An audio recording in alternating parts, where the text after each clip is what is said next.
As a long-time Android user, roughly 8 years straight, I was very hesitant about making the switch to an iPhone. I've never been particularly fond of the fact that there's no app drawer and you kind of have to have icons all over the place. It really kind of seemed unorganized.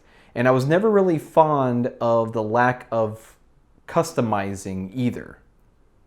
Now, I knew that the hardware was top-notch and the software was coded so precisely that they could squeeze every ounce of performance out of what seems like lackluster specs. But I made the switch to iPhone about a week and a half ago, and I was pleasantly surprised. In the box, you get the device, a power adapter, the charging data cable, and the Apple EarPods with a travel case, which don't sound that great in my opinion and don't fit very well in my ears.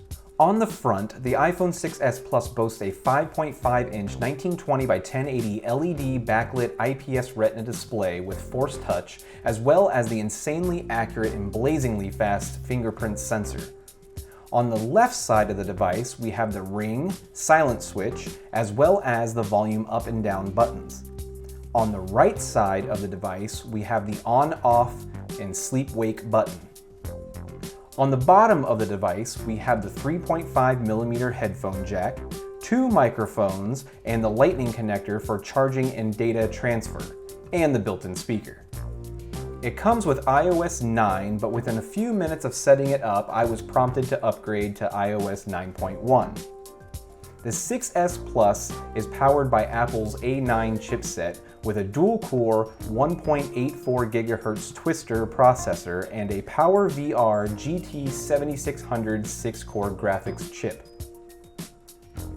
For memory, it is available in 16GB, 64GB, and 128GB variants with no microSD card expansion, and 2GB of RAM. But believe me, the 16GB version is practically useless in this day and age, and it really is a shame that Apple didn't make its base model a 32GB instead. The rear-facing camera is a 12-megapixel with optical image stabilization with the ability to do photos, auto HDR, burst mode, exposure control, panoramas, and timer mode. With this powerful camera sensor, the 6s Plus can record 4K video at 30 FPS, 1080p at 30 or 60 FPS, or 720p at 30 FPS.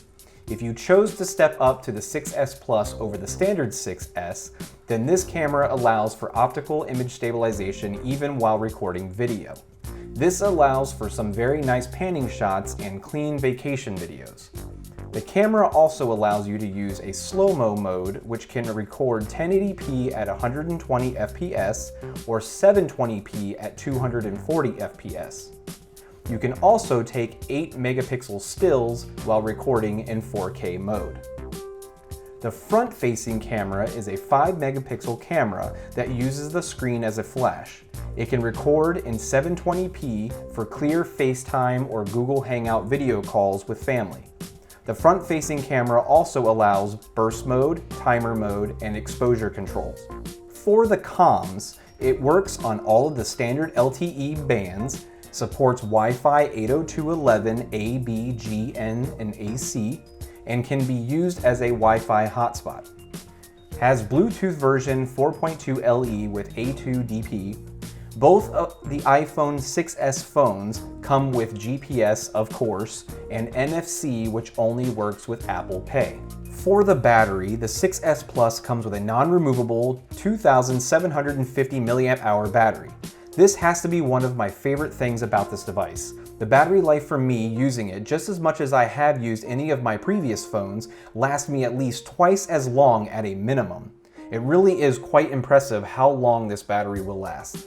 So what are my final thoughts on the device?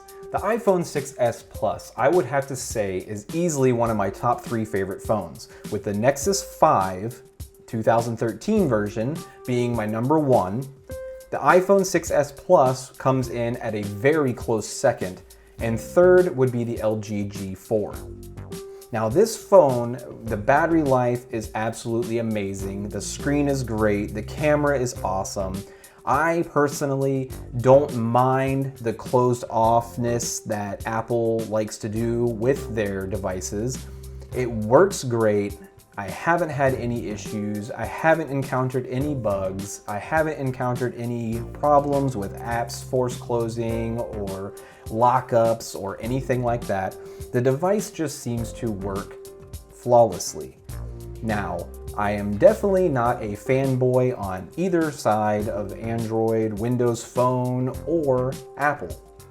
I just know that I enjoy technology, and regardless of who makes it, if it's a good piece of technology, I will admit that it's a good piece of technology.